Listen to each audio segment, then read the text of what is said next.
Indonesia menjadi tuan rumah dari rangkaian pertemuan ASEAN Ministerial Meeting atau Post Ministerial Conference ke-56 pada 11 sampai 14 Juli mendatang. Sejumlah isu utama akan dikedepankan oleh Indonesia dalam acara yang akan diikuti oleh 29 negara itu.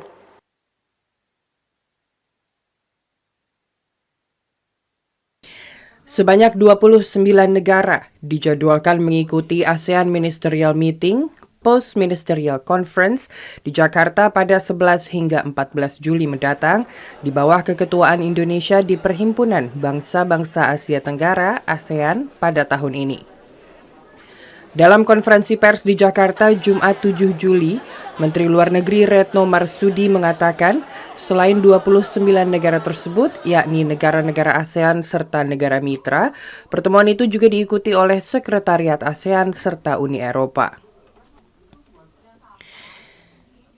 Menlu menjelaskan bahwa sebanyak 18 pertemuan dijadwalkan berlangsung dalam rangkaian AMM-PMC, ditambah dengan sejumlah pertemuan trilateral dan bilateral.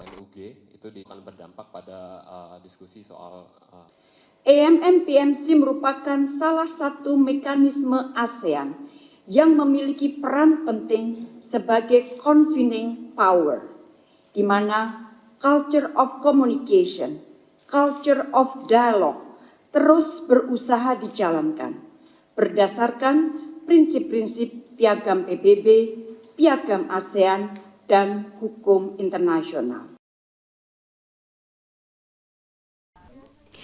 Adapun dalam acara tersebut, Menlu menjelaskan bahwa untuk menjaga stabilitas, perdamaian dan ketahanan ekonomi di kawasan, sejumlah hal menjadi fokus Indonesia.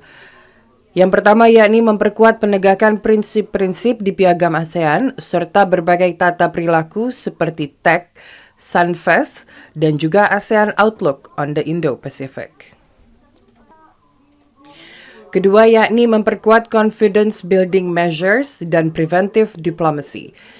Kemudian yang ketiga adalah mendorong negara-negara dengan senjata nuklir untuk mengaksesi protokol Traktat Sunfest. Keempat, menyelesaikan guidelines untuk mempercepat penyelesaian negosiasi tata perilaku atau Code of Conduct di Laut Cina Selatan.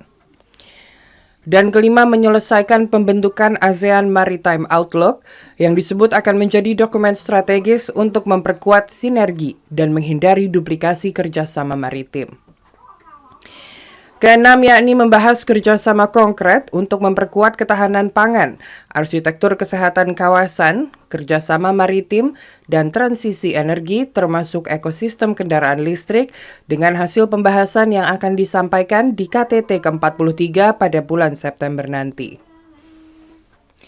Kemudian poin ketujuh adalah implementasi ASEAN Outlook on the Indo-Pacific yang untuk pertama kalinya diarus utamakan dalam pembicaraan dengan negara mitra, terutama terkait pembahasan kerjasama konkret. Terakhir, untuk pertama kalinya ASEAN juga melibatkan IORA dan Pacific Islands Forum atau PIF sebagai bagian dari pelaksanaan AOIP untuk menjaga stabilitas dan perdamaian kawasan. Adapun sebanyak 1.165 delegasi dan 493 awak media telah terdaftar untuk turut mengikuti pertemuan AMM-PMC. Dari Jakarta, Arya Sindiara, Kantor Berita Antara, mewartakan.